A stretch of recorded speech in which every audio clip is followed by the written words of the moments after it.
going into, your pro career, you did have your latest fight over at the Hard Rock Hotel and Casino in Atlantic City, where you faced Cem Kilic, and you were able to, beat him down and get the stoppage in the 8th round. So go through that particular fight for a little bit.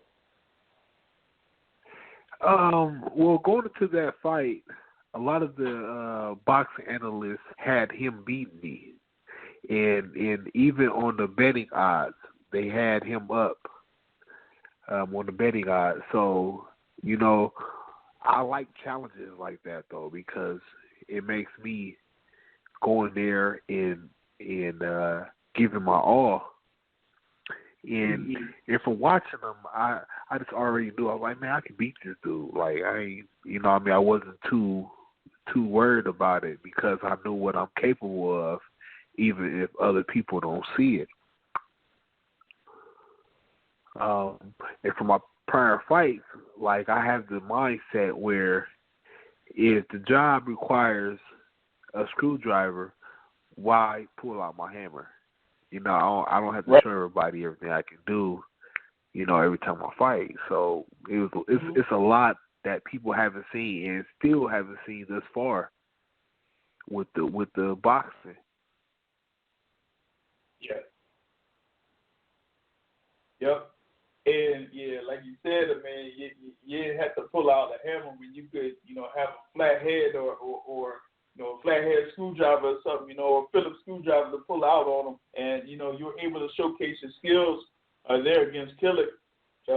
And, you were able to, kind of like time him early in the fight and get him with, good uppercuts early. And then once you started to work on the body, that's when, he started to break down a little bit.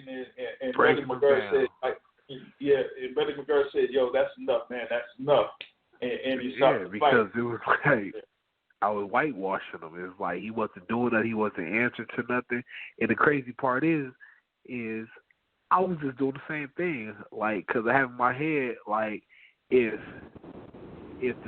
one thing is working, I'm gonna keep trying it until you figure it out. I'm gonna keep doing it. I'm not gonna stop doing it until you figure it out and you adjust to it. I'm not gonna change what I'm doing.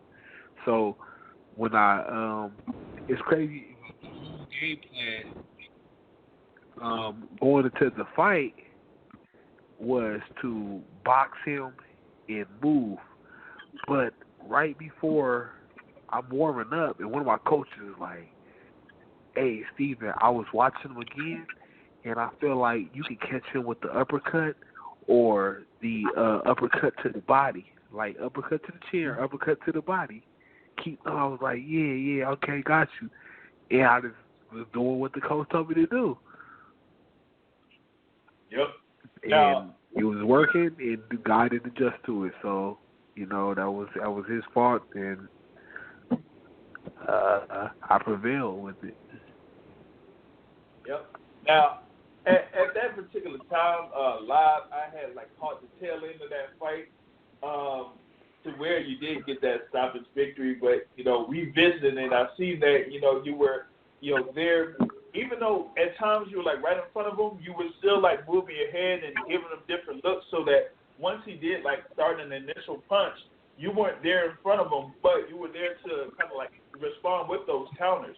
And then after, like I said, timing him, because he was right there in front of you, then you could do more of your, punches there before, he got seriously hurt.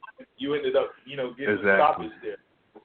And that part was the game plan, was to, stand in front of him and not just standing there, keep my head on the swivel.